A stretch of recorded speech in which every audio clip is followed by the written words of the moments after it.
Começa agora o nosso Fórum Global, programa de todas as terças-feiras e também aos domingos, né? Tem a reprodução aos domingos, em que a gente fala aqui na TV Fórum sobre política internacional, sobre o mundo. A Ana Prestes, cientista política Ana Prestes, que está sempre dividindo a apresentação comigo, já está entrando, vai comentar aqui conosco. Primeira coisa que eu queria falar com quem está nos acompanhando, deixe o seu like, gente, inscreva-se no canal, comente aqui de onde está assistindo o Fórum Global, esse programa que a gente gosta sempre de trocar com quem está nos acompanhando. Se tiverem dúvidas durante o programa também, é muito importante a gente ter essa interação, porque a ideia desse programa, a ideia do Fórum Global, é tentar explicar, tentar debater os temas da política internacional, que, enfim, são temas que muitas vezes estão distantes do nosso dia a dia, mas que têm as suas correlações. E o tema de hoje do nosso programa vai ser justamente as eleições do Chile, que tem aí um certo déjà vu do que foi as eleições do Brasil em 2018. Isso, inclusive, vai ser um dos nossos temas em debate, né? Se tem ou não tem essa proximidade com as eleições brasileiras de 2018. A gente vai entrar nessa conversa. Tem também uma semelhança aí interessante com as eleições do Peru do início do ano. A gente falou muito na TV Fórum sobre as eleições do Peru, que deram a vitória a Pedro Castillo contra Keiko Fujimori, né? Então a gente tem o pinochetismo nessa eleição do Chile, a gente teve fujimorismo nas eleições do Peru, e onde é que essas coisas se encontram e como é que esses caminhos vão ser construídos vai ser o nosso, vai nortear um pouco nessa nossa conversa. Além disso, tem um tema fundamental que a gente precisa conversar nesse início de Fórum Global, que é sobre a questão de como a grande mídia, como a mídia comercial tem pautado o debate da conjuntura internacional feito por lideranças como o ex-presidente Lula e a ex-presidenta Dilma. A Ana já chegou por aqui, vou dar então uma boa noite aqui para a Ana. Boa noite, Ana. Oi, Lucas. Desculpa o atraso, estou aqui, cheguei. Pois é, hoje a gente acompanhou o dia todo, né? Aliás, ontem e hoje, né, esses dias aí, a imprensa pegando pesado mesmo. Curiosamente, não cobriram nada sobre a viagem do Lula, né, à Europa, e agora estão batendo com força. Pois é, e uma declaração do ex-presidente Lula está sendo muito distorcida aí, né, Ana? Mas só para a gente explicar que foi no outro programa, né? Tem a transição de programa, a gente vai ter hoje, para falar de Chile também, a presença do jornalista Vitor Farinelli, que está diretamente lá de Valparaíso, que enfim, talvez, acho que é a segunda cidade mais importante do Chile, né? Só atrás de Santiago. E a gente vai ter a presença também da cientista política Thalita Tanchait, professora da FRJ, que está aqui sempre conosco, né, uma especialista em América Latina, especialista em Chile, que está aí concorridíssima, Ana. Thalita está concorridíssima, vários veículos atrás. Thalita estará aqui conosco hoje. É verdade. Ela é excelente, né? Ela cobre há muito tempo o Chile. E eu sempre, aquele programa que a gente fez com ela, né? Assim, faltavam umas 3 semanas para a eleição. Eu sempre recomendo para as pessoas assistirem para entenderem do Chile, porque realmente ela entende muito bem. É isso. Olha, eu vou botar aqui então um vídeo do ex-presidente Lula comentando sobre a Nicarágua. É um tema muito sensível aqui, para a gente falar também é um tema sensível, mas a questão toda é como foi desvirtuada a fala do ex-presidente Lula, que, Ana, para quem acompanha o discurso do ex-presidente Lula sobre conjuntura internacional, é igual. Né? O ex-presidente Lula fez o mesmo discurso que faz sempre quando questionado sobre Nicarágua. Ele fala uma coisa muito parecida quando fala de Venezuela, de Cuba, enfim, é o mesmo discurso que o ex-presidente Lula vai mantendo e não tem nada de novo, mas virou uma grande polêmica nas redes sociais, muita gente falando, discussão que só tem no Twitter, né? Mas enfim, eu vou colocar aqui a fala do ex-presidente Lula ao El País. E cadê o vídeo? Tá aqui. Todo político que começa a se achar imprescindível ou insubstituível começa a virar um pequeno ditador. Por isso eu sou favorável à alternância de poder. Eu posso ser contra, mas eu não posso ficar interferindo nas decisões de um povo. Nós temos que defender a autodeterminação dos povos. Sabe, eu não posso ficar torcendo. Por que a Angela Merkel pode ficar 16 anos no poder e Daniel Ortega não? Por que o Felipe González aqui pode ficar 14 anos no poder? Qual é a lógica? Sí, pero Angela Merkel ha gobernado 16 años, Felipe González 13 en España, y no metían ninguno de los dos a sus opositores en la cárcel. Olha, eu não posso julgar o que aconteceu na Nicarágua. No Brasil, eu fui preso. No Brasil, eu era considerado presidente da República eleito, eu fui preso. Fiquei 580 dias na cadeia para que o Bolsonaro fosse eleito presidente da República. Sabe? Eu não sei o que as pessoas fizeram para ser presa. Eu sei que eu não fiz nada. Se o Daniel Ortega prendeu a oposição para não disputar a eleição como fizeram no Brasil contra mim, ele está totalmente errado. Tá aí, né, Ana? Uma fala bem igual a de sempre, né? E tem um detalhe importante que eu vi o pessoal comentando, que na Espanha tem prisão de pessoas que se manifestam pela independência da Catalunha, né? Então essa fala aí da jornalista traz uma contradição, né? O Puigdemont e outros foram presos e tiveram que fugir porque estavam sendo perseguidos por opinião política, né? É isso. E isso viralizou nas redes, isso teve editorial do Estado de São Paulo dizendo que Lula debocha dos fatos, e que, enfim, ao comparar Ortega e Angela Merkel, uma coisa assim que saiu do senso, ficou uma coisa muito fora de sentido, né? O Sérgio Moro, o ex-ministro Sérgio Moro, usou isso para atacar o ex-presidente Lula, e que logo quem para falar de prisão de opositor político, é uma coisa assim que sai completamente da rota. Enfim, é uma fala do ex-presidente Lula, como muitas que ele fala, porque eu acho que é importante, Ana, a gente pontuar também que a gente está falando de um veículo da Europa, né? Então, o ex-presidente Lula, como a voz da América Latina, ele tem um papel importantíssimo também de defender a autodeterminação dos povos, defender o continente latino-americano, para não ficar nessa visão, não, aqui na Europa a gente não prende ninguém. Sem entrar no mérito do governo de Daniel Ortega, enfim, eu tenho as minhas críticas, eu acho que tem algumas coisas que passam do ponto, mas é um debate que foi completamente desvirtuado, né?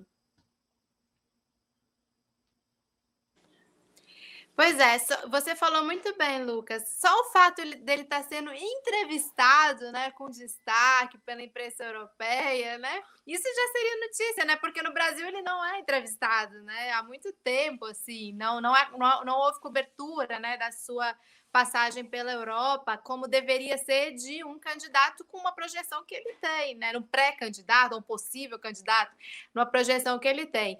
E ele fez exatamente isso, o papel de uma liderança latino-americana, no sentido de mostrar que nós temos aqui a autodeterminação dos nossos povos, soberania dos nossos países, os processos internos, e que a gente não tem que ficar a toda hora nos medindo também, né, com a régua dos europeus, né, que parece que você tem que ter um carimbo, né, da União Europeia para você ser considerado um governo legítimo, para você ter tido um processo legítimo no seu país, né? Então, isso realmente, eu acho que o Lula fez muito bem o papel dele. E ele não saiu de nada, como você falou, do tom do que ele tem falado no último período. Teve uma outra coisa também essa semana, Ana, que eu queria comentar aqui, que diz respeito à ex-presidenta Dilma. Participou ontem de uma live com o Elia Jabu, que já esteve aqui conosco falando de China, nosso programa mais bombado, né, que a Ana entrevistou o Elia Jabu, e a ex-presidenta Dilma virou alvo também de ataque por ter falado sobre a experiência chinesa.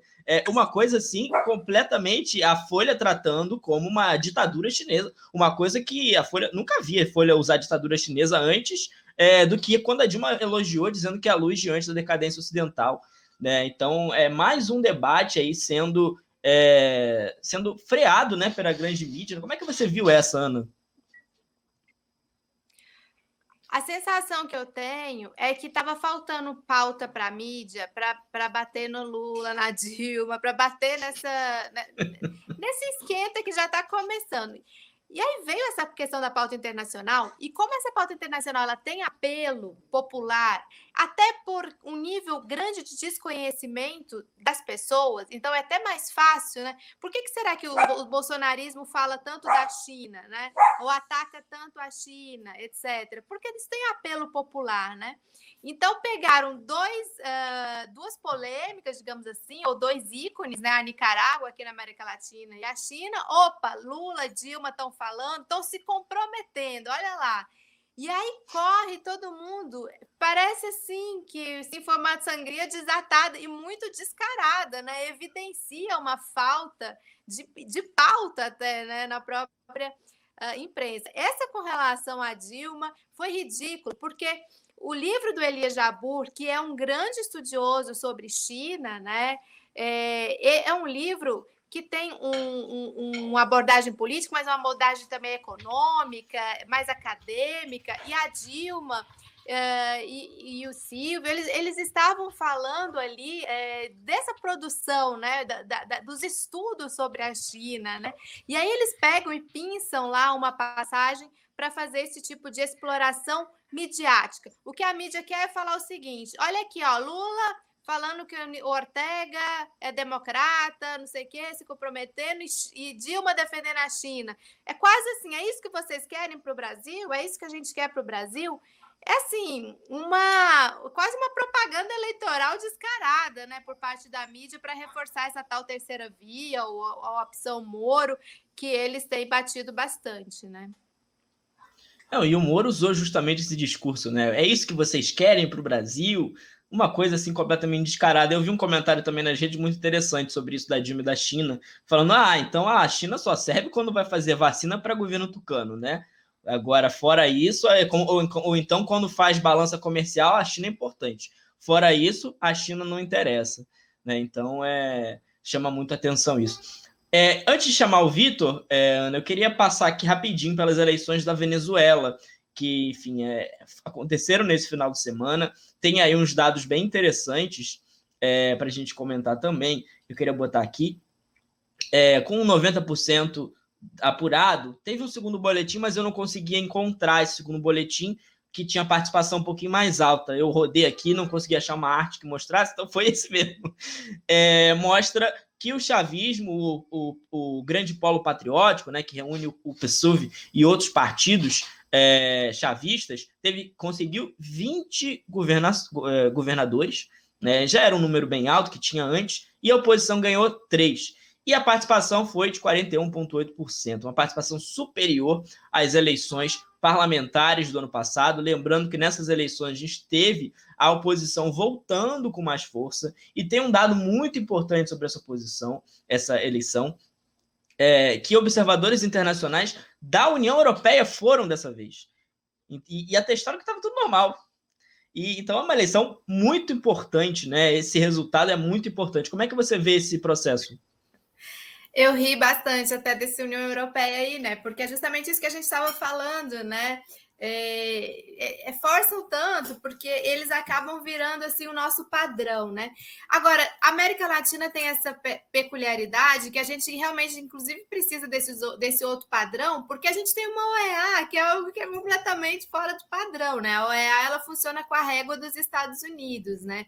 Inclusive, depois, não sei se a gente vai citar o caso aí Peru, que as exigências que os americanos fizeram foram descobertas aí, né, para poder legitimar ou aceitar ou reconhecer o governo do Castilho. Ou seja, a régua da OEA é sobre a régua dos Estados Unidos, digamos assim. Então, o que eu achei interessante nessa eleição na Venezuela é que houve vários grupos de observadores internacionais, vários. Houve grupos observadores internacionais mobilizados pelo CNE, teve um grupo que era credenciado pelo governo, teve o grupo que era da MUD, teve o grupo que era do Polo Patriótico. Então, o que não faltou foi observador. Inclusive, tem observadores que estão lá, brasileiros, colegas nossos, assim, também, ou jornalistas, ou cientistas políticos, sociólogos, que depois a gente pode até trazer para conversar com a gente, né? Eu sei que a Amanda Harumi está lá, tem outras pessoas que estão lá que podem conversar com a gente. Então, foi bem importante, porque esse reconhecimento, né? Porque a União Europeia é uma dessas medidas aí, né, de legitimação ou de Eu acho importante, Lucas, a gente lembrar que há não muito tempo atrás, vários países europeus não reconheciam esse governo, né? Estavam dialogando ainda com Guaidó, coisa que, por exemplo, o governo brasileiro ainda faz, é um dos poucos que ainda faz, né? E a União Europeia puxou bastante esse bonde aí também pró-Guaidó, né? É isso, a gente viu uma mudança na União Europeia depois das eleições parlamentares de 2020, mas eles ficaram meio naquela, vamos reconhecer ou não vamos? Participação foi baixa e foi meio que a desculpa de que a participação foi de 30%. Agora, com a participação, foi 41,8%. Isso é uma coisa que eu acho interessante também da gente comentar brevemente, né? Eu acho que é um tema complexo que caberia uma explicação um pouco maior, um debate mais aprofundado. Como hoje a gente tem as eleições do Chile, eleição regional não é uma eleição que tem aquele apelo, acabou que a gente não entrou muito em Venezuela. Mas a gente vê um aumento da participação, mesmo com a entrada de setores da oposição, não é um grande aumento da participação, né? Então a gente tem uma grande massa que não está interessada em votar, que não está participando do processo e que antes era lida como se fosse oposicionista, né? Ah, não, 30% está votando, 70% são contra. Não é, isso aí, enfim, a gente já teve aqui gente comentando sobre isso, né? Que tem setores da população que são de fato muito chavistas, tem setores que são oposicionistas e tem uma grande massa que está sofrendo com a crise, está sofrendo com bloqueio, mas que não está ali no meio da guerra que foi desatada aí pela oposição e que possivelmente com essa normalização das coisas pode ser que volte a aderir ao processo eleitoral, volte a participar, que é uma coisa muito importante, né? A gente ter a participação, mas que mesmo assim, né, Ana, está num padrão de país europeu, esse 42%. Se a gente for usando a régua deles, está num padrão europeu. Então, tá aparecendo minhas meninas aqui atrás, estão jantando. Então, eu queria dizer o seguinte: essa questão da participação eleitoral, ela é um problema latino-americano e, quiçá, também um problema mundial das nossas democracias, né? Então, inclusive, a gente estava observando que foi muito parecida a participação no Chile e na Venezuela, apesar das eleições na Venezuela serem regionais, do Chile presidenciais, né? Ou seja, eleições que mobilizam muita gente. E a gente estava lembrando, acho que foi nas primárias na Argentina, também a participação foi ruim, apesar de serem obrigatórias. Eles conseguiram crescer um pouco agora na última eleição, na eleição para valer, né? Eu lembro que também no México, antes da eleição do Obrador, a eleição do Obrador teve muita participação, mas antes teve um histórico de queda de participação. Ou seja, há um problema e não é um problema da Venezuela, ele é um problema bastante generalizado na América Latina, com relação à participação política e o reconhecimento da população de que a participação política faz sentido, de que ir votar faz sentido, e a associação disso com os mecanismos de controle social, de participação social, nos conselhos e as outras formas de participação na democracia. Então, eu achei bastante positivo que tenha aumentado da última eleição para essa. E isso que você fala realmente, não é o fato de ter ou não a oposição ali que mudou muito a questão, não. E se você prestar atenção, eu prestei bastante atenção nas campanhas, as campanhas elas foram populares. Inclusive, no tempo de pandemia, foram campanhas como em qualquer outro tempo, assim, de muita gente na rua, de comício, de caminhada de rua em rua, feira. Ou seja, as pessoas realmente que estiveram envolvidas ali teve uma participação de rua e foram votar, né? E não teve tanto problema estrutural, me parece. Não vi notícia. Tipo assim, fila muito grande, demora para abrir. No Chile, sim. Daqui a pouco a gente vai falar do Chile. No Chile, houve muita dificuldade para votação. Gente que ficou 2 horas em fila de votação. Que isso também atrapalha, né? Acaba afastando a pessoa da votação, né? Desiste. Então você vê que tá com uma fila muito grande, não vai. Enfim, foi uma jornada interessante que teve na Venezuela, né? Em que, enfim, reafirmou, né? Praticamente os governos estaduais se mantiveram, teve grandes mudanças, mas é interessante a gente ver esse processo sendo respaldado, sendo validado e ver como é que vai ser daqui para frente, né? Então eu queria chamar aqui para conversar. Uma última questão sobre Venezuela, que eu não falei. Eu achei interessante que em vários estados o resultado foi bem apertado, digamos assim, né? Teve estados 43-42, teve estados Barinas, por exemplo, 37-36, teve estados 43-33 em Falcón. Ou seja, olha, em Lara, que é um estado importante, 45-41, ou seja, realmente, e quem estava lá tirou foto, viu, participou, etc., esses observadores, não tem como dizer que essa eleição não foi uma eleição para valer, assim, não é impossível, né? Então fica esse registro. É importante mesmo.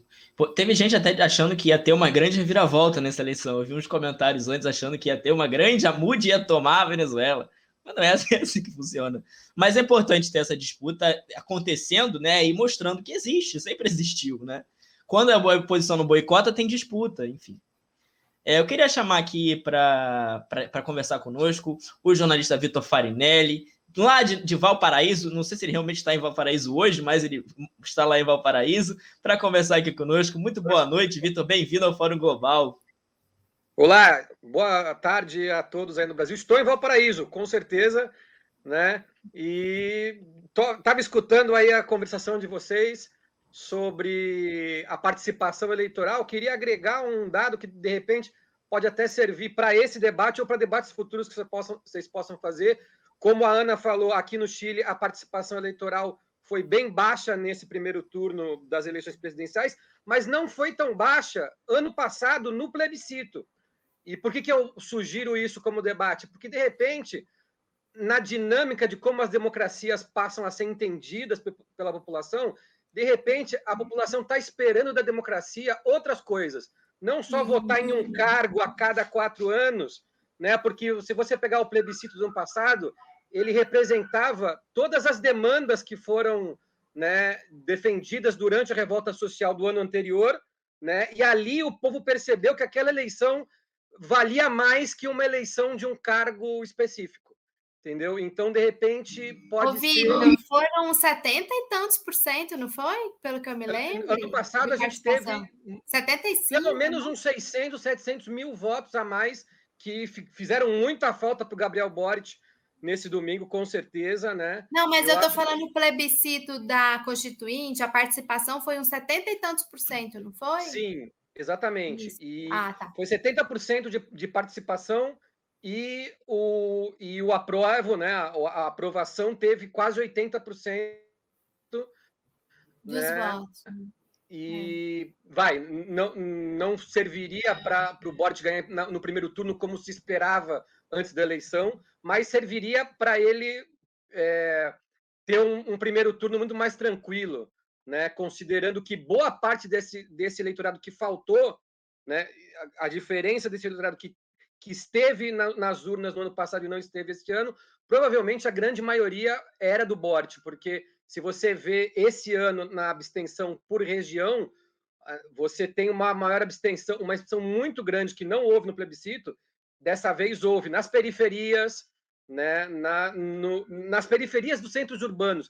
Inclusive, já começando já a falar também dos números da eleição em si desse ano, o Boric ele ganhou a eleição esse ano nas periferias e nos grandes centros urbanos, né? O Cast foi o vencedor no Chile como um todo, né? Mas foi um fenômeno muito mais rural, né? Não ficou só concentrado nos bairros ricos de Santiago, como foi o rechaço ano passado na plebiscito, mas ele ganhou no Chile rural, ganhou no norte, ganhou nesses lugares onde teve a polêmica da imigração, porque você tem uma migração de venezuelanos e colombianos. O pessoal foca muito nos venezuelanos, mas tem muito colombiano que vem. A comunidade colombiana aqui no Chile tem crescido muitíssimo, e isso mostra, porque a coisa de focar nos venezuelanos é para falar que a Venezuela está em crise e tal, mas a imigração colombiana cresceu muito, isso mostra que a Colômbia também é um lugar onde as pessoas estão fugindo da Colômbia, fugindo dos problemas que os governos de direita têm deixado lá, para vir aqui para o Chile, né? E é óbvio que existe um problema migratório no norte do Chile, né? E o Cast, obviamente, aproveitou muito isso para ganhar votos numa região onde, historicamente, a esquerda sempre ganhou, né? O norte do Chile sempre foi a favor da esquerda, e nos últimos tempos, graças a esse problema migratório que tem crescido, isso tem mudado um pouco. Muito bom. Vitor já chegou com o pé na porta, discussão importante, né? Essa discussão a pergunta: por que essas pessoas não foram votar?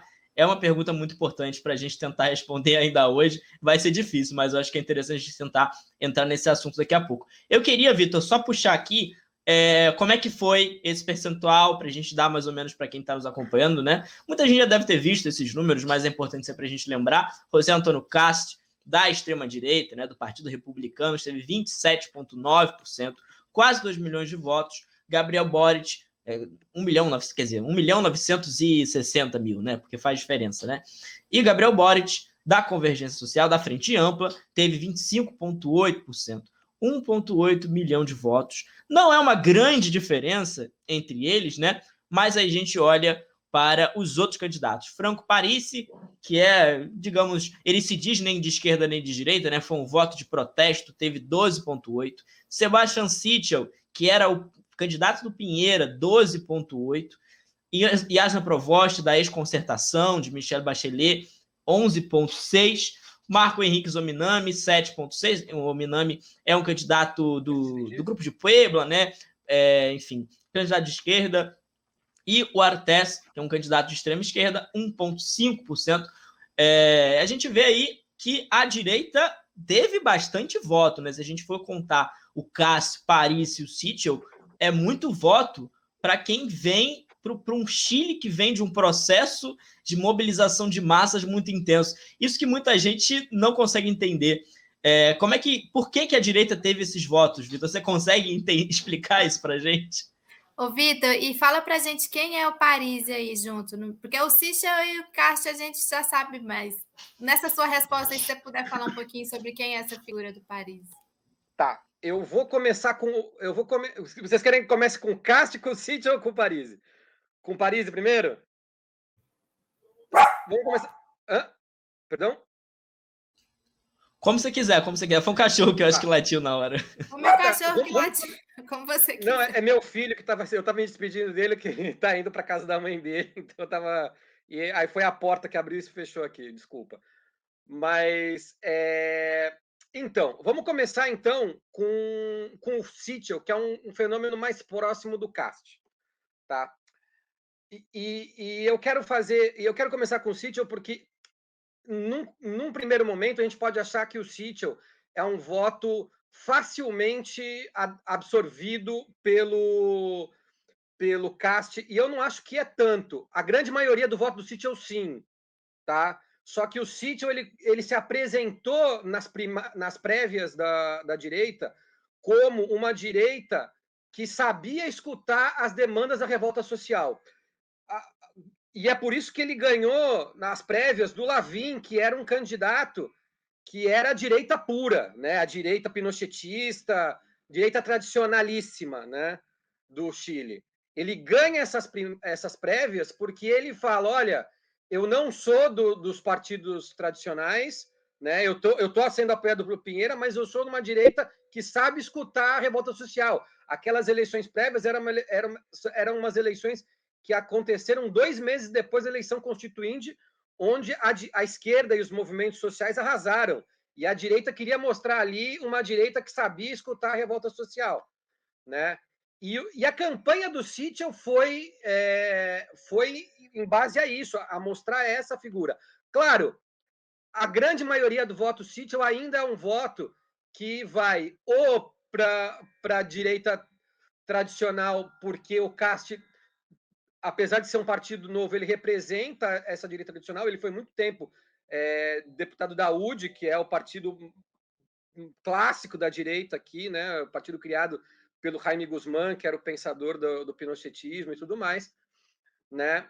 Mas tem uma parte do eleitorado do Sichel que eu não sei se vota com o Cast. É uma parte pequena, mas que pode fazer falta para o Cast depois, numa eleição de segundo turno, que eu acho que vai ser muito parelha, assim como foi o primeiro turno, né? A gente estava falando, a diferença foi de 140 e poucos votos, 140 mil votos, né? 140 e poucos mil votos é pouco de diferença, né? Foi a menor diferença no primeiro turno na história do Chile. Então, esse é o Sichel, tá? Aí você tem um outro fenômeno que é o Parisi. O Parisi é uma coisa difícil de definir, porque ele é um cara, ele não é um cara tão antissistema, porque ele defende o sistema de FP, por exemplo. Ele é um cara a maior parte do discurso dele é ultraliberal. Ele é contra o sistema de FP como está, mas ele não é contra acabar com esse sistema. Ele diz que ele vai reformar esse sistema e melhorar esse sistema, né? A votação dele se divide entre o norte, que votou muito forte nele, tem uma província do norte onde ele foi o mais votado até que o Cast, né? E parte foi no centro. No centro do Chile, nas zonas urbanas do Chile, o voto dele é muito voto empreendedor, é um voto do cara que aplica na bolsa. O Parisi, ele surgiu no Chile como comentarista. É tipo novo no Brasil? Tipo novo? Tem gente aqui comparando com o novo. Pode ser comparável ao novo, mas assim, para poder situar melhor, é que eu não gosto de fazer comparações com o Brasil, porque eu não sei como são as dinâmicas, que faz tempo que eu não moro no Brasil. Mas para você poder comparar melhor, vocês que moram e sabem melhor como comparar aí, eu vou contar um pouco da história do Parisi. O Parisi, ele surgiu como figura pública no país, como comentarista de programas de televisão, de economia, de economia popular, entendeu? Tipo, como você aplica na bolsa, como você investe na AFP, como você passa de um plano para outro de AFP, como você pode ganhar dinheiro sendo pequeno comerciante. E assim ele surge aí. E o público dele é um público que acompanha ele desde que ele era um comentarista de televisão nesse sentido. Então tem muito self-made man, tem muito cara assim com esse tipo de discurso. O voto dele é um voto muito masculino, né? Tem muito, porque tem um pouco de antifeminismo no discurso dele, tem o fato de que ele não fez campanha no Chile, ele passou toda a campanha fora do Chile, nos Estados Unidos, mas não porque ele não quisesse vir para cá, ele prometeu várias vezes, semana que vem eu volto para o Chile, e ele não volta porque ele não pode voltar, porque ele tem uma sentença contra ele, ele tem uma dívida milionária de pensão alimentícia, né? Ele até se despediu da justiça e tal, mas não, o problema dele da justiça é porque ele não pagou pensão dos filhos, né? E se ele chegar no Chile, ele vai preso porque ele não pagou. A dívida é muito grande, ele não tem como pagar. Você acha, então, que o voto dele é mais automático pro Castro do que o Sichel? Não sei se é automático, mas acho que a maioria do voto dele vai para o Castro. O problema é que tem muito voto dele que não vai para ninguém. Eu acho que pelo menos 1/3 do voto dele não vai para ninguém. Entendeu? É um pessoal que é antipartidos, né? É antipolítica, né? E tem uma. E aí, por isso que eu fiz essa diferenciação do voto urbano do Parisi e o voto dele no norte, onde ele também foi muito forte. O voto dele no norte é um voto que eu dificilmente vejo indo para o Cast, a grande maioria, porque são regiões que são zonas de sacrifício ambiental, muitas delas, né? Zonas onde você tem, onde além da imigração, tem uma questão de cidades onde os recursos estão acabando e onde o discurso ambientalista, o discurso para cuidar o país contra as mudanças climáticas é muito forte. E, nesse sentido, um programa negacionista como o programa do Cast, né, dificilmente vai conseguir votos aí. Entendeu? Então, boa parte desse voto do norte, que foi para o Parisi, ou vai para a abstenção, não vai votar para o Boric, porque pode ver nisso um voto a favor do comunismo, a favor de não sei o quê, né? Pode cair no discurso do medo que o Cast implanta e aí não vai votar no Boric, mas também não vai votar no Cast, porque, entendeu? Ele vive uma situação em que o projeto do Cast não quadra ali, né? Não dá para você votar num cara que pretende construir mais usinas termoelétricas no norte do país, entendeu? Mas o voto urbano do Parisi, esse é um voto que o Cast pode absorver, sim. E aí a gente pode estar falando, aí, juntando o Cast, juntando o Sichel e o Parisi, a gente pode estar falando em mais ou menos 1 milhão de votos a mais para o Cast. Né? E a gente pode estar falando num 3 milhões de votos para o Cast. Isso é mais ou menos o que o Boric pode ganhar se ele conseguir trazer o voto do Ominami e da Provost. Então, a gente entra nesse segundo turno com o Cast largando na frente, mas eu acho que não muito à frente. Entendeu? Tá bem apertado, né? O começo está muito apertado, entendeu? Com o Cast uns 2 passos na frente. Mas não é... Eu já estava falando com o Wagner Iglesias, que é um professor aí da USP, com quem eu converso muito, né? Não é uma situação, porque muitas das coisas que ele me mandava era a respeito de comparar o que aconteceu no Chile com o primeiro turno do Brasil, que foi entre Bolsonaro e Haddad. Eu acho que naquela situação, o Bolsonaro terminou o primeiro turno muito na frente do Haddad. Uma situação que era muito difícil reverter para o Haddad. E que o Haddad até conseguiu diminuir um pouco a diferença, mas mesmo assim, o resultado final, essa diminuição não foi tão grande. Eu acho que nessa situação do Chile é bem diferente. O Boric tem uma possibilidade real de virar o jogo. Agora, isso sim, o primeiro turno, a campanha do Boric no primeiro turno foi muito ruim. Esse a gente pode comentar depois de outras perguntas. E ele vai ter que consertar muitos desses erros no segundo turno para poder conseguir essa virada que é possível, mas é difícil. Deixa eu só fazer uma pergunta, dar as boas-vindas para a Thalita também, aí talvez ela também possa já comentar. Essas últimas questões aí com relação à campanha, a prestação de contas da Karina Oliva, uma questão lá de assédio que levantaram contra o Boric, né? Isso teve impacto muito agora no final ou não? Como é que vocês veem essa questão? E outra pergunta, a Provost já anunciou o apoio ou não a ele no segundo turno? Porque eu vi que o Elisaldi do PS tinha anunciado, mas eu não tinha visto a Provost, né? Então, sim, essas perguntas aí que eu queria colocar também.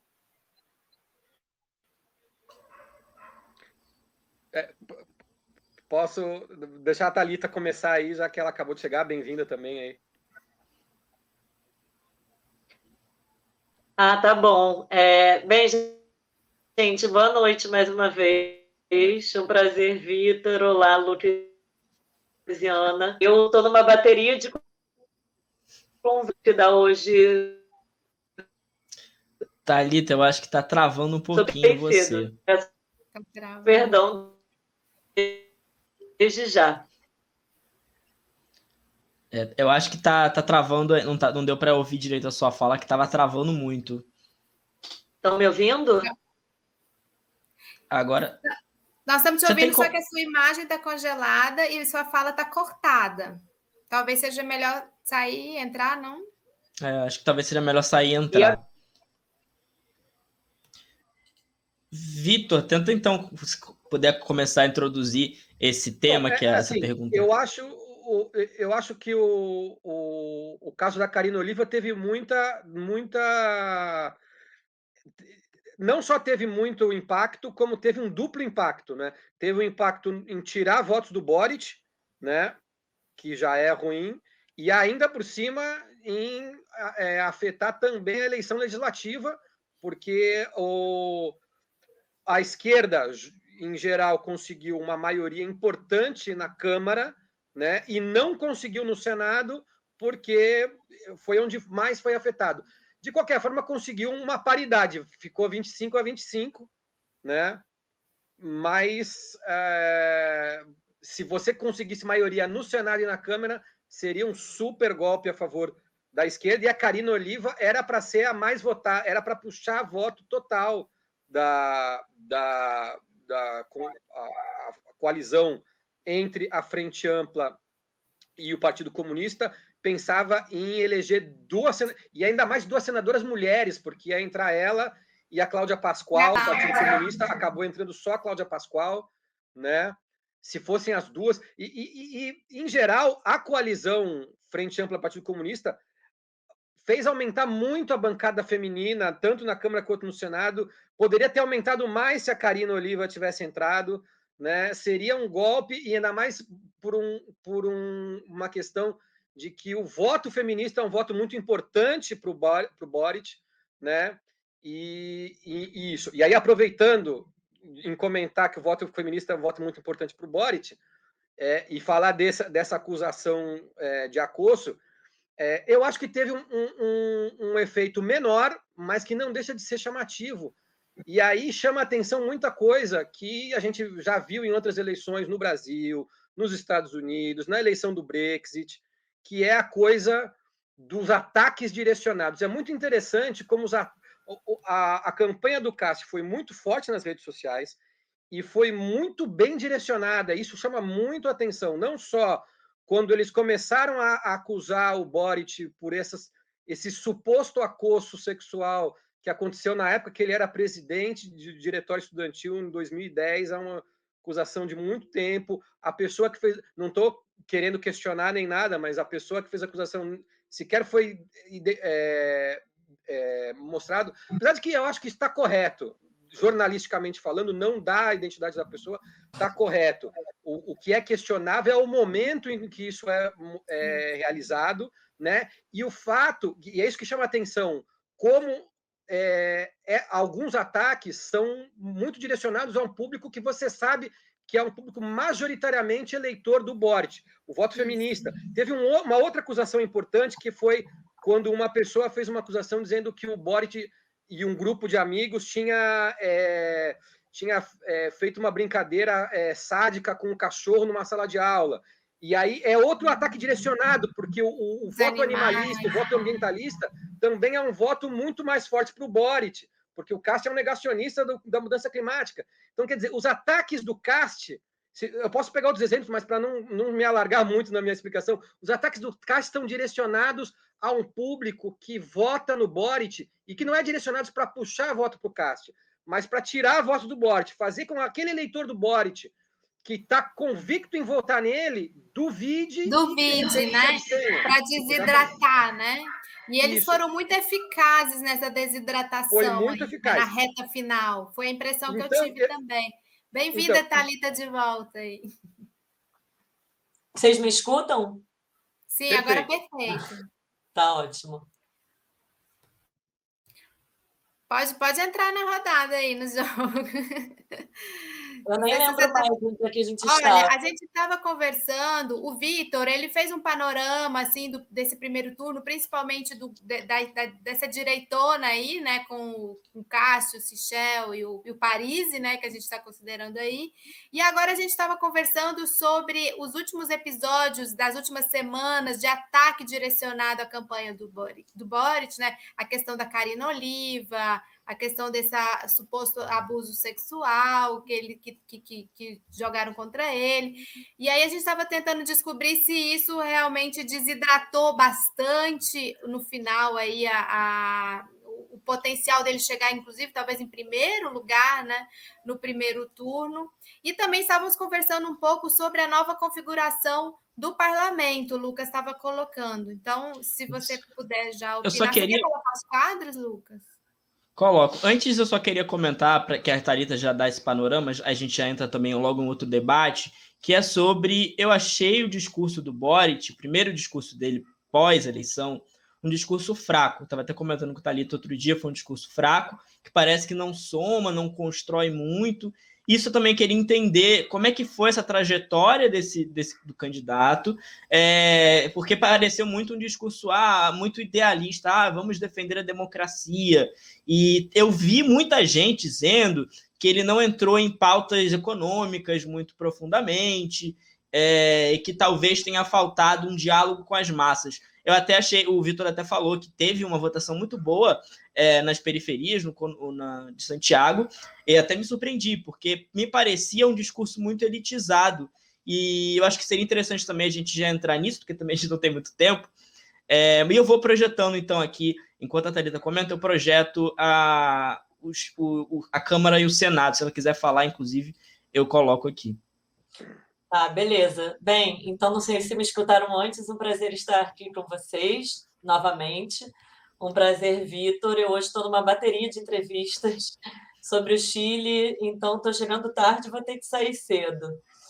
Sobre a questão da Karina Oliva, rapidamente, eu não acho que isso interferiu na votação do Boric. O que a gente vê, na verdade, é que isso interferiu na votação dela, porque não é como se os votos tivessem migrado para um outro presidente. Eles migraram para candidata ao Senado do Partido Comunista, que está retornando agora pela primeira vez em muitas décadas, né, ao Senado com 2 senadores, inclusive. O que me parece é que não acho que ele desidrata, não acho que o problema do Boric é desidratar. Eu acho que o problema dele é ampliar. E é isso que torna o jogo difícil para ele ir para a frente ampla. Primeiro porque é uma geração muito acostumada a vencer, então tudo que eles se empenharam, eles tiveram vitórias, né? Vitória estudantil, vitória no debate educacional, Boric, candidatura independente em 2013, eleito deputado rompendo uma hegemonia histórica que existia no extremo sul em Magalhães, Frente Ampla em 2017, furando as 2 coalizões tradicionais e emplacando, né, surgindo como terceira força. Só que eles nunca precisaram ser maioria. Isso nunca foi objetivo deles. É a primeira vez que eles têm como objetivo ser maioria. E aí, para ser maioria, tem que, né, calibrar o carro.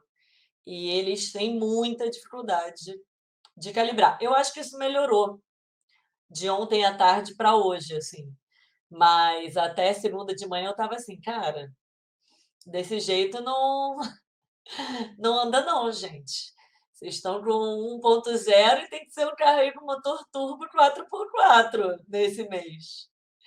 Um pouco isso, rapidamente aqui no panorama. Maravilha. Eu queria então puxar aqui para mostrar a projeção. Aqui a Karina Oliva ficou com 112 mil votos, a expectativa é que ela fosse talvez a mais votada, e teve aí a Campilai, que a Fabíola Campilai, que eu acho que é uma coisa interessante até a gente citar. Ela foi alvo da repressão, ela não estava no protesto, mas ela foi cegada pela repressão policial, e parece que ela foi uma das herdeiras desse voto da Karina Oliva, que foi a senadora mais votada do país, independente, teve 400 mil votos para o Senado, né, e conseguiu se eleger na lista independente. E só para pontuar também, a Karina Oliva não ficou tão longe assim de ser eleita, né? Se a Prêmio de Dignidade tivesse um pouco mais de votos, talvez ela entrasse, mas aí com certeza teve essa afetação dessas denúncias. Eu nem sei em que pé elas estão, né? Mas enfim, a gente nem tem muito tempo para entrar nelas. E queria mostrar também como é que está o Senado. A Prova de Dignidade teve 5 senadores. Eu achei o desempenho deles abaixo do que eu estava esperando, um desempenho melhor da Prova de Dignidade. Isso me surpreendeu um pouco. Mas a gente teve a antiga concertação, o novo pacto social, tanto no Senado quanto na Câmara, com uma votação expressiva. Eu achei bem expressivo, 37 deputados da ex-concertação. E pareceu ali que há uma manutenção dessas antigas coalizões, né? A Thalita até comentou sobre isso outro dia. Eu não sei como é que vocês enxergam isso. Tanto que o Chile Podemos Mais, né, do Pinheira, também está com uma bancada expressiva. Eu até esqueci o que eu ia perguntar agora. Ana, você tem alguma pergunta para lançar para eles aí? Ou então, Vitor, Thalita, se quiserem comentar. Posso até fazer um comentário, assim. Deixa eu só fazer uma pergunta rápida, Thalita, antes de você comentar, que aí você já engata. Tem um pouco a ver com o que a gente conversava sobre abstenção, e o nosso colunista aqui, o Rogério Tomás, está falando aqui nos comentários também sobre isso, eu vi várias brincadeiras no Twitter, assim, no Chile ganhou a abstenção, aí colocavam lá um mapinha, 56% da abstenção, etc. Eu queria fazer uma pergunta para vocês. Assim, uma leitura que a gente faz de 2019, principalmente para cá, com o estalido social, a explosão das listas dos independentes, da lista del pueblo e todo esse povo, a expressiva votação no plebiscito, a grande presença na Assembleia Constituinte, né, Isso é uma foto desse processo. A outra foto é a que a gente tira agora do parlamento, né? Do Senado terrível e da Câmara mais equilibrado, associado com uma baixa participação, uma baixa eleição. Ou seja, essa mobilização contra os 30 anos de neoliberalismo, de implementação, que fez... Essas pessoas, elas realmente não mantiveram essa posição antissistema, antipartido, e não foram votar, e por isso sobressaem os partidos tradicionais, digamos assim, e um outro independente, como essa que teve a maior votação para senadora. Que leitura política vocês fazem desse processo? Tem aí uma ruptura entre a população, de uma forma geral, e o sistema político, que não está se sentindo nesse aspecto representado? Porque isso é trágico, né, para a campanha do Boric, né?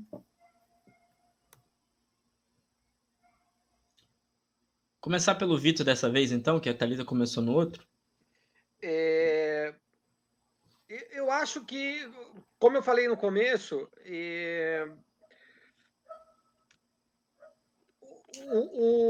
o pulo do gato aqui é entender como as pessoas entendem uma eleição como a desse fim de semana, como algo que não é exatamente o que elas esperam na democracia. Elas querem influir em outro tipo de coisa e não só em um cargo. Então, quando você vê uma eleição como essa, que ainda por cima foi muito, no primeiro turno, foi muito a coisa de votar contra o fascismo ou contra o pinochetismo, entendeu? Então, elas começam porque aí também tem um pouco no meu entender, pelo menos, do sentimento da revolta social, entendeu? As pessoas não querem eleger um nome, elas querem influir em se tal coisa vai melhorar a minha vida ou não. Elas querem votar, por exemplo, num plebiscito para acabar com a FP, óbvio que não é esse o caso. E vai ser a Assembleia Constituinte que vai decidir isso, entendeu? Mas elas não veem que uma eleição presidencial possa mudar isso para elas, às vezes, entendeu? E aí, para as pessoas que ainda entendem a democracia de uma forma como ela era antes, entendeu? Pode fazer mais sentido votar num cara como o Cast, por exemplo, que pelo menos tem uma outra promessa assim mais específica para algo que vai mudar especificamente a sua vida. Então, por exemplo, você vem um cara que fala para o cara do norte do Chile que eu vou expulsar todos os imigrantes venezuelanos, ele vai falar, não é nesse cara que eu vou votar, porque ele vai resolver um problema que eu acho que é um problema pontual que eu quero que seja resolvido agora. Só depois ele vai pensar que esse cara vai ficar 4 anos no poder. E aí tudo o que vem junto com o pacote, entendeu? Eu não queria isso, mas aí depois eu me viro, entendeu? Pode ser um pouco isso também. E o cara, o caso do Boric, ele tem um programa muito mais amplo, mas ele não tem uma promessa específica e, de repente, agora, uma das coisas que o Boric está começando a fazer que ele não fez no primeiro turno, é mostrar que o possível governo dele pode se transformar em mudanças mais rápidas para a população, como, por exemplo, você ter um melhor salário, você ter o Sistema Nacional de Cuidados, que era uma promessa do Radui, mas que ele está incorporando para o programa dele, o Sistema Nacional de Saúde, que no Chile a saúde é completamente privatizada, ele quer criar um sistema de saúde que, pelo desenho, é parecido com o que a gente tem no SUS, lógico que vai ter as suas diferenças, mas é um sistema de saúde onde todos pagam o mesmo, né, a mesma cota, então você não tem o sistema entrega às empresas privadas como você tem hoje, né, que tem o mesmo problema que tinha os Estados Unidos antes do Obamacare.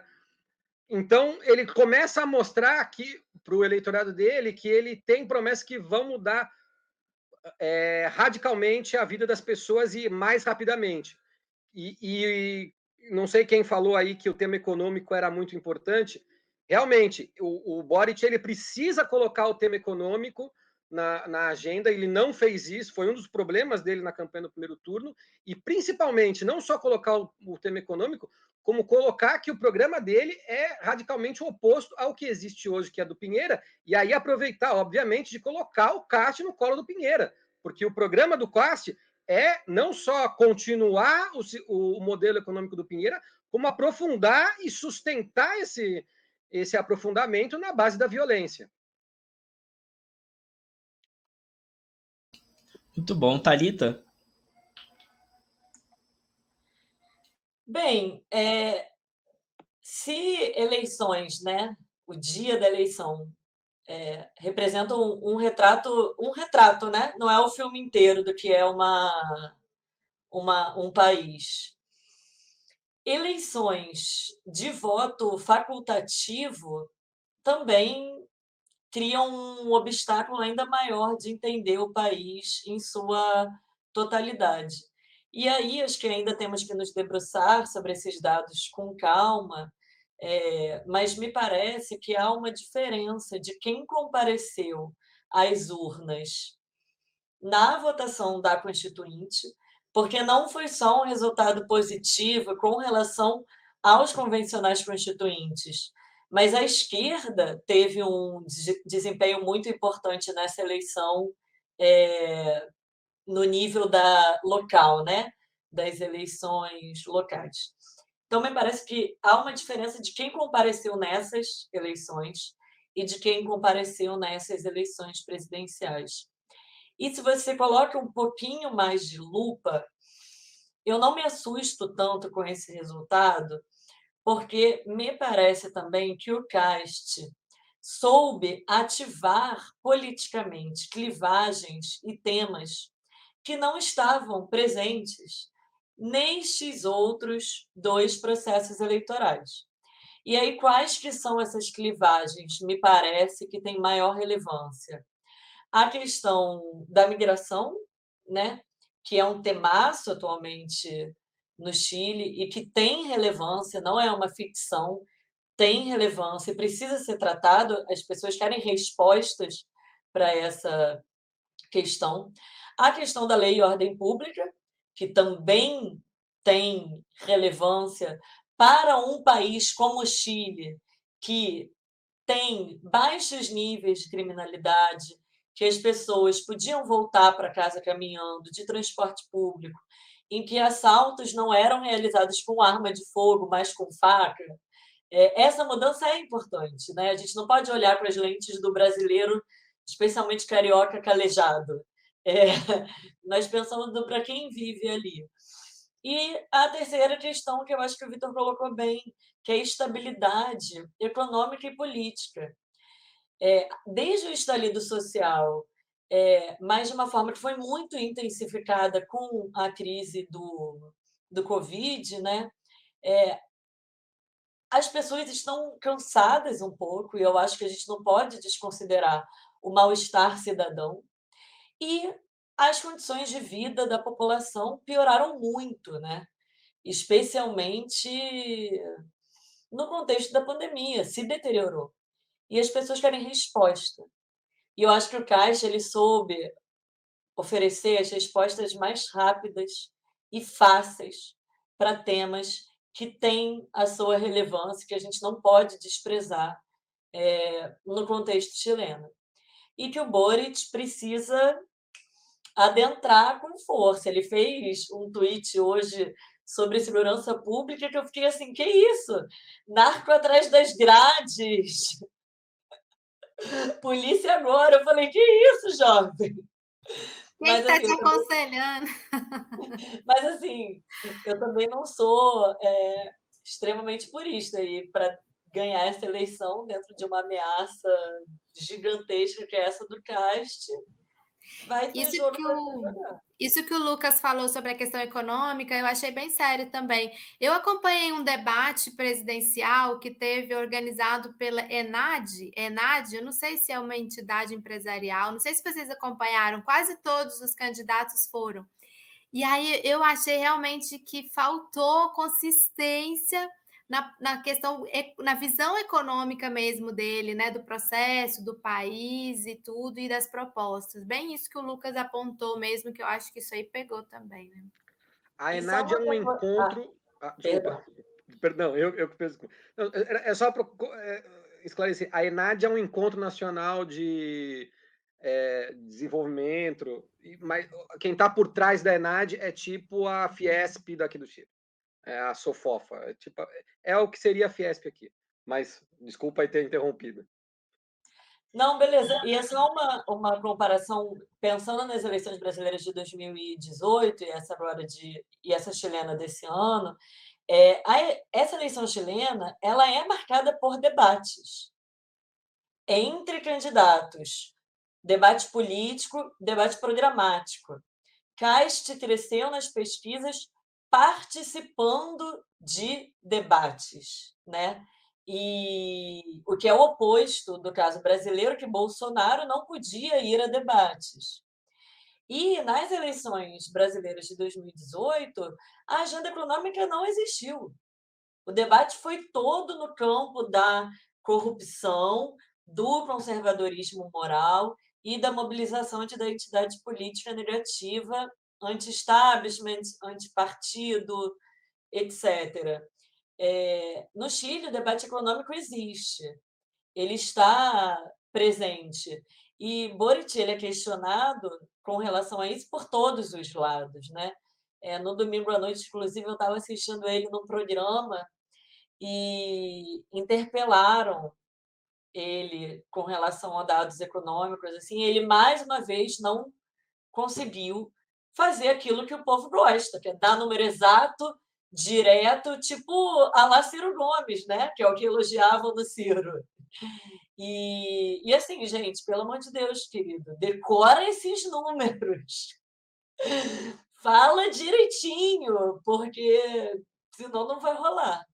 Vamos fazer um media training aí. Gente, a gente está com... né?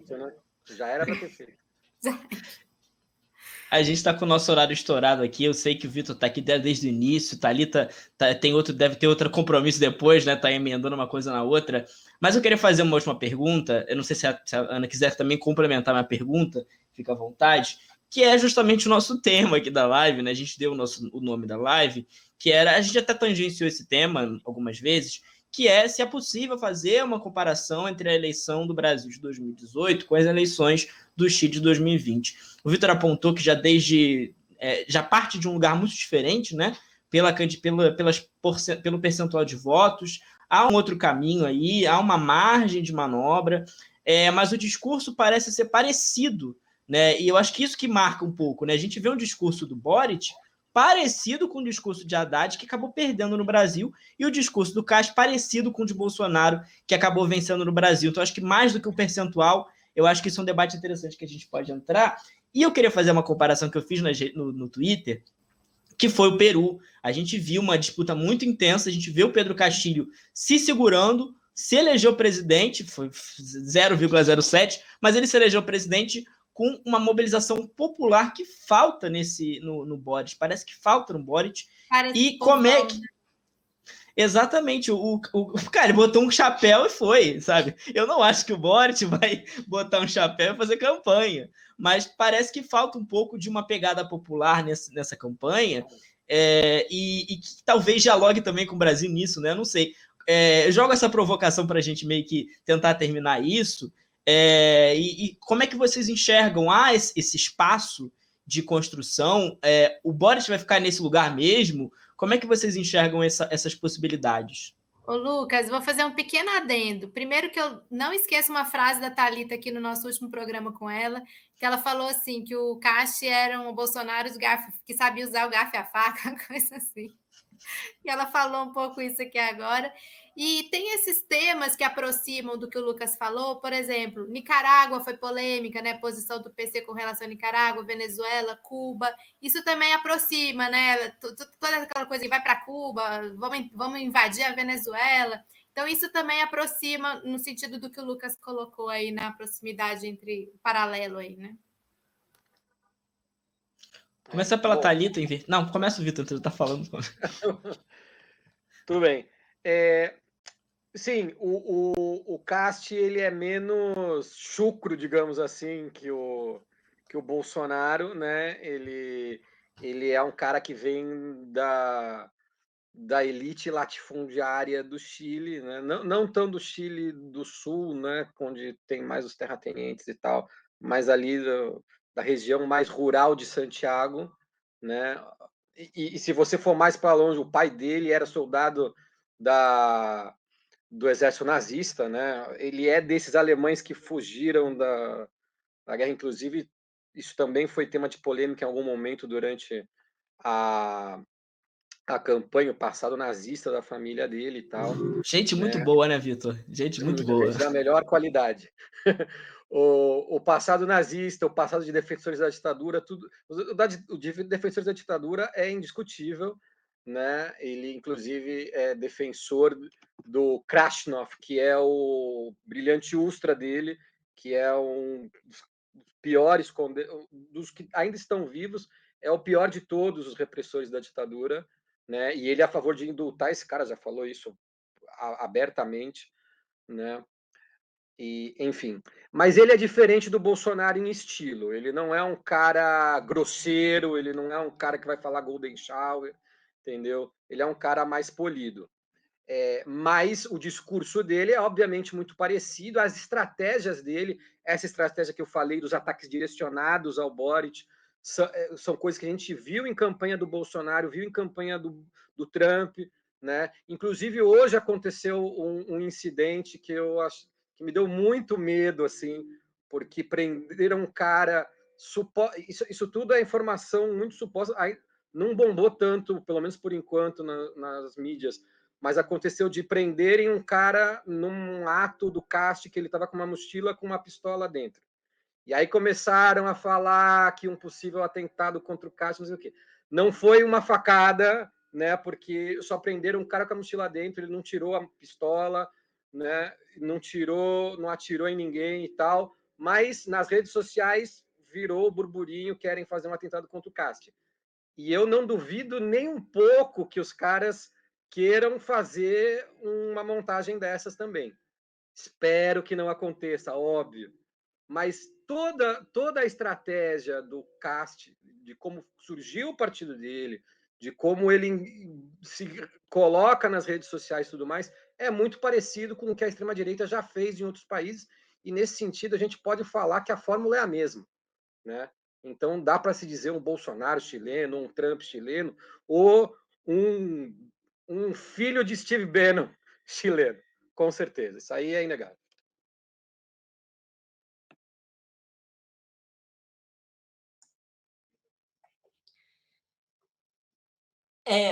Bem, são momentos difíceis, né? Eu vou falar um pouco sobre o Boric, porque eu acho que a gente tem. Eu falei muito sobre o Cast hoje, muito sobre o Cast, então vamos mudar um pouco. Vou terminar falando um pouco sobre o Boric. Eu acho que falta povo, assim, sabe? Nessa campanha. E aí, Lucas, quando você fala do Castilho, o Castilho ele não colocou o chapéu, né? Esse chapéu pertence a ele, faz parte da identidade dele, da construção sindical, do partido qual ele pertence. O mesmo a gente pode dizer para o Lula, a gente pode dizer para o Evo. E essa é a questão do Boric, porque ele provém de uma elite, né? A família dele é uma família da elite. Ele é um líder estudantil de 2011 que estava na Universidade do Chile, que é uma das universidades mais caras do Chile. E o entorno dele, o que é o núcleo duro que organiza a campanha dele, também provém das elites. Se não da elite, de uma classe média acomodada, muito bem acomodada. Até o sobrenome dele, né? Todo o script, assim, né? Não só dele, George Jackson, Sim. Camila Vallejo, né? Camila Vallejo Dowling, né? Darwin, a equipe econômica, né? Com uma, enfim. todo esse entorno, assim. E eu acho que isso torna o negócio um pouco difícil, assim.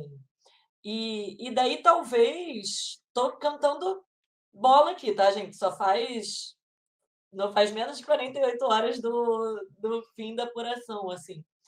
Talvez seja interessante, e aí vamos ver, eu acho que foi bem importante o PS sair já no domingo falando: estamos com Boric, a declaração de ontem da Carmen Frei, da Democracia Cristã, a Provost hoje declarando apoio, a Democracia Cristã vai se reunir essa semana para ter o posicionamento oficial do partido, mas claramente vai ser Boric.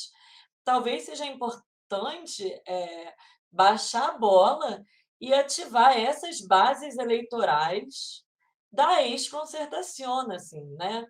Que bem ou mal, gente, governou o país por 25 anos. 4 mandatos seguidos e um Bachelet segundo. Isso não é pouca coisa, não é irrelevante. E chegou bem para o parlamento, né? Está bem no parlamento. Assim, tá? Dividir com eles o parlamento. Então, assim, olhar para isso, né, com muito carinho. Acho que eles têm que ter muito carinho, topar. Acho que vão ter que, se quiser ganhar, falar, ok, topamos. Não tem muito jogo, assim. E é isso, ir para o tudo ou nada. Agora, é uma situação bem difícil, mas é bem mais confortável do que a nossa situação em 2018. Sim. O Bolsonaro precisava de 5 pontos para ser eleito presidente. O Caixa precisa de mais de 20. Então, assim, tem jogo para ser jogado. Vamos ver se vão conseguir jogar essa bola. Você não acha, Thalita, desculpa a licença aqui para fazer uma pergunta para a Thalita, que de repente a Fabíola Campijai poderia ser um apoio? Ela condicionou hoje o apoio dela ao Boric, né? Eu não vi exatamente em que termos que ela condicionou, mas ela disse que quer apoiar o Boric, inclusive porque o Cast apoia os carabineiros que cegaram ela, né?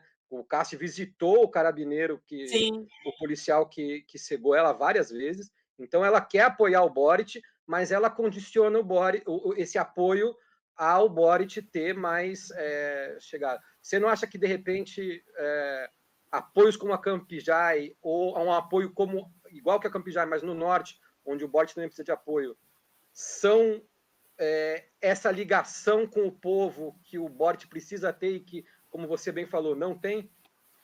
A Lista del Pueblo, esse pessoal, a Lista del Pueblo, quem que eles estão? Eles não estão apoiando, né, claramente o Boric.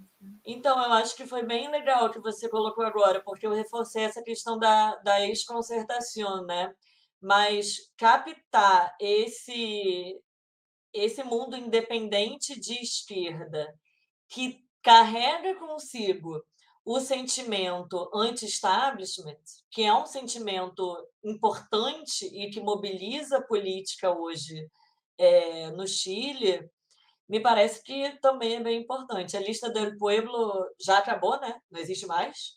Durou pouquíssimos meses, começaram a brigar entre si e ruiu, mas esse mundo independente de esquerda. E eu não vi isso da Campilai, porque hoje eu passei o dia dando entrevista, basicamente, conversando, enfim.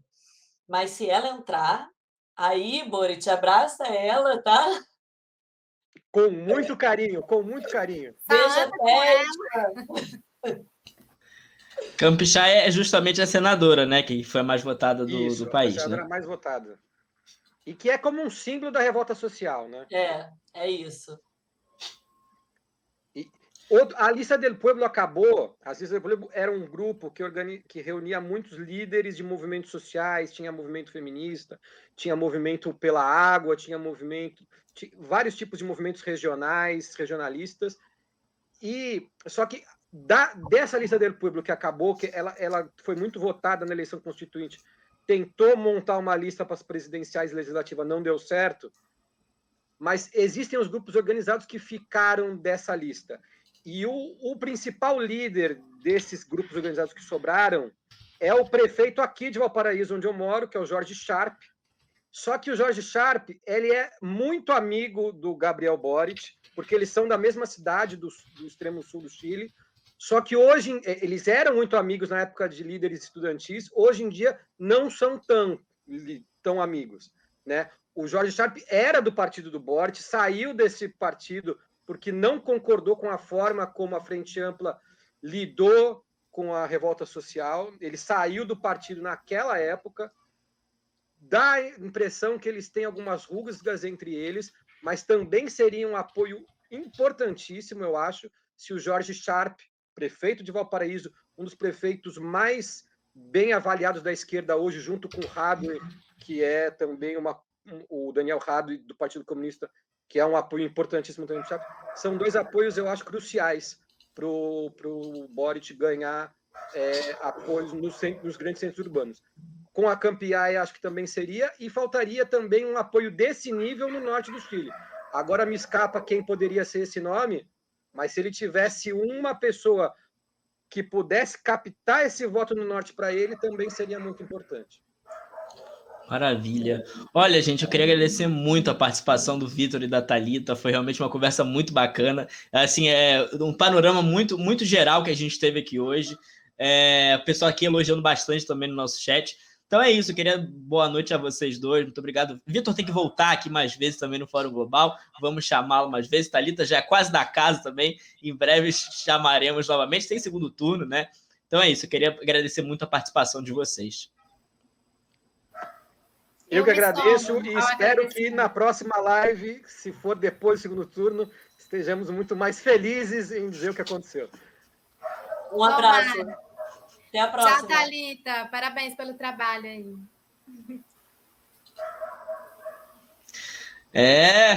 Olha, Ana, tem mais um vídeo do Rogério Tomás que também tem a ver com isso, né? Sei que a gente já estourou pra cacete, pra caramba esse nosso tempo, mas tem um vídeo do Rogério que é também sobre o Chile, mas falando da perspectiva da Argentina. Vou colocar aqui.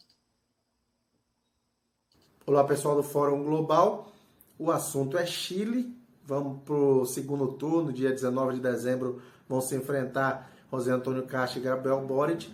E o assunto do momento, pelo menos nos círculos políticos, é um fato que foi gerado por um argentino, mais especificamente pelo embaixador da Argentina no Chile, o Rafael Bielsa, que é inclusive irmão do Marcelo Bielsa, famoso técnico de futebol, inclusive do qual sou muito fã. Rafael Bielsa é o irmão mais velho dele. O Bielsa, que é um histórico militante de relações exteriores, um histórico diplomata da Argentina, ele afirmou que o José Antônio Cast tem todo tipo de expressão xenófoba contra a Argentina e que exibiu o seu anti-argentinismo em várias ocasiões e criticou por isso o candidato que está saindo em vantagem, que venceu o primeiro turno da eleição. Isso, obviamente, desatou uma reação da chancelaria do Chile, no Ministério das Relações Exteriores, dizendo que isso era uma interferência indevida no processo eleitoral chileno. O governo Alberto Fernandes, através do seu ministro das Relações Exteriores, o Santiago Cafiero, disse que essas opiniões do Bielsa são opiniões pessoais. O Cafiero, inclusive, entrou em contato com o seu par chileno, o ministro das Relações Exteriores do Chile, para dizer que o governo argentino tem toda a disposição de trabalhar com qualquer um dos candidatos que saia vencedor da eleição. A rivalidade entre Chile e Argentina, carregada, como toda rivalidade, de estigmas, preconceitos, estereótipos, é muito grande em todas as áreas. Quem acha que existe rivalidade da Argentina com o Brasil não tem a menor ideia do que é a rivalidade entre Chile e Argentina. Em algumas situações, sobretudo nas regiões de fronteira entre os dois países, beira o ódio mútuo. Então esse é um tema realmente delicado. Vamos esperar que não vire um tema de campanha, mas muito provavelmente o Cast vai aproveitar para si esse factoide. Ele que parabenizou o Javier Milei pela sua eleição para o Congresso da Argentina, depois que o Milei parabenizou o resultado que o Cast teve na eleição do primeiro turno. Fico por aqui, nos vemos na próxima semana. Um grande abraço. Tem meu microfone aqui, cala a boca.